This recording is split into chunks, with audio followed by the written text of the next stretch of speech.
Bwana Yesu asifiwe sana. Ninakusalimu katika jina la Yesu.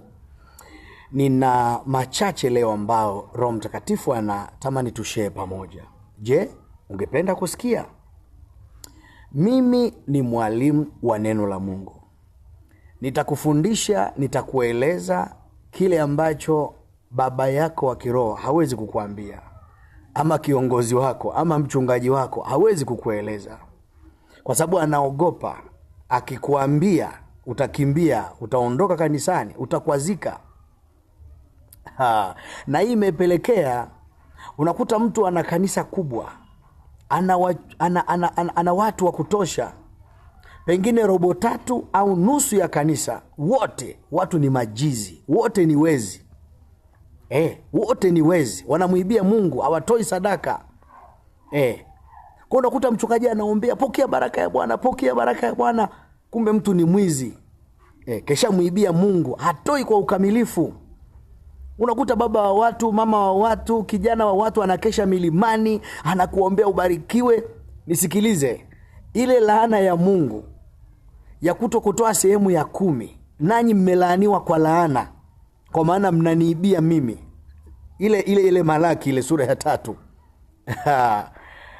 Ile hata baba yako wa kiroho akikuombea baraka, hiyo baraka haipenyi, kwa sababu ile laana ni ya Mungu.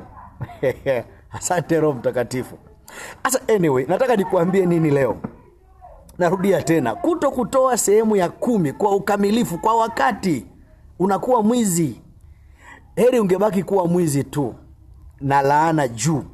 Mungu anasema ninyi mnaniibia. Maana umekuwa mwizi. Cha pili, mmelaaniwa kwa laana. Vitu viwili, kuna dhambi ya wizi, alafu kuna na laana. Sasa nataka niseme nini? Hii baba yako hawezi kukuambia. Akikwambia unakimbia, anaogopa. Nikikemea sadaka hapa, kanisa hapana. Mchungaji nisikilize, askofu nisikilize, mimi ni mwalimu.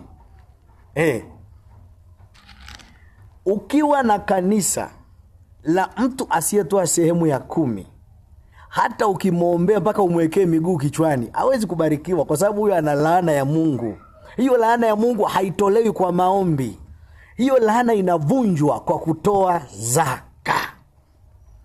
Sasa unaweza kuwa na watu wiki hii wamebarikiwa, wiki ijayo wezi, mwezi unaofuata wamebarikiwa, baada ya miezi miwili majambazi.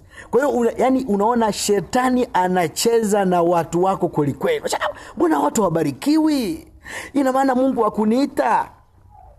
Kumbe mwezi mtu anabarikiwa, unaona anatoka kwa uaminifu, akishapanda tu cheo kazini, fedha imeanza kuongezeka, sadaka hatoi tena, anakuwa mwizi, anashushwa, anafukuzwa kazi. Anakuja kwako, baba mchungaji, naomba unisaidie, naomba uniombee, mambo yangu ni mabaya, kazini kumekuwa kubaya, hakuna anayenisikiliza, mimi naonekana ni mtu nisiyefaa, nikitamani hata hiki upati. Nisikilize, sikia kwa makini. Asante Roho Mtakatifu, nisikie kwa makini.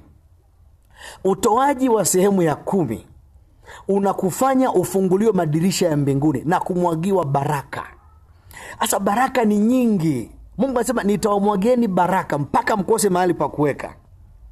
Baraka za mashamba, baraka ya kuolewa, baraka ya kuoa, baraka ya kupata watoto, baraka ya kujenga, baraka za mifugo, cheo kazini, promotion na vitu vingi, afya, ulinzi.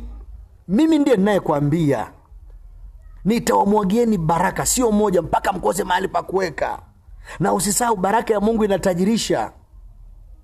Sasa unaweza kuwa na kundi la watu kanisani, sema kwa kweli Mungu amenipa watu wengi, na watu 1000, watu 2000, ila watu 500 unaishi na wezi, majambazi.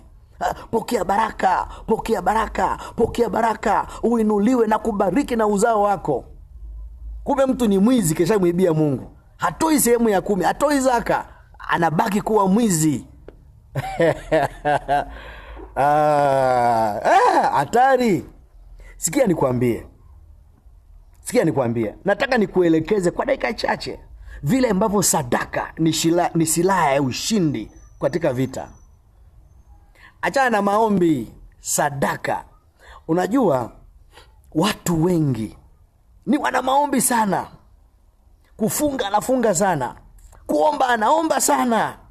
Anaomba kweli masaa 3, siku 7, siku 40, mifungo siku 21.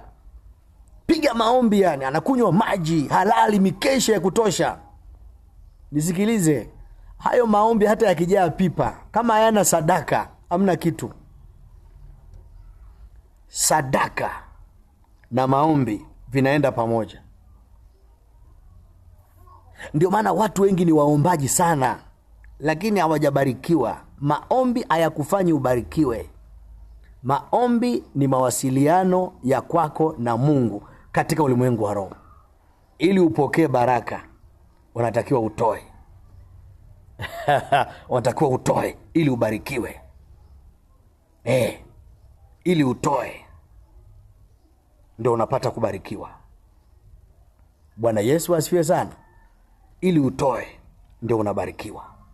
Usipotoa haubarikiwi. Usipotoa haupati. Usipotoa hupandishi cheo. Usipotoa hauolewi. Maombi ni mawasiliano. Mungu anakusikia, anaangalia maombi yako. Anasema, je, haya maombi yana nini? Hayana sadaka. Anasema yaweke kwanza. Atakapotoa sadaka kwa ajili ya maombi haya, mumpatie.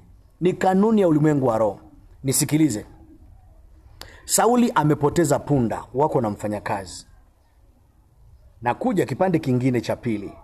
Sadaka kama silaha ya ushindi.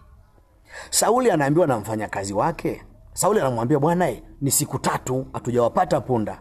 Hebu turudi nyumbani, baba atakuwa anatuulizia. Yule bwana akamwambia, katika mji huu yuko mtu wa Mungu, na kila anachokinena hutukia kweli kweli. Anavyoongea ndio vile vile, manake ni muonaji. Biblia inasema hapo zamani muonaji, leo anaitwa nabii.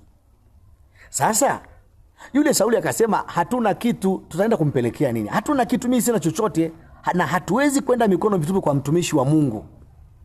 Wana jambo lao. Yule bwana akamwambia yule mfanyakazi, sasa mimi nina kitu kimebaki kidogo hapa. Akamwambia, leta. Akashika, wakaenda wakutana na Samueli. Kabla ya kwenda alijua, siwezi kwenda hivi hivi, lazima niwe na kitu. Siwezi kwenda kwa mtumishi wa Mungu sina chochote. Hiyo ni kanuni ya kiroho. Wewe unakwenda tu mambo mengi, maombi mengi.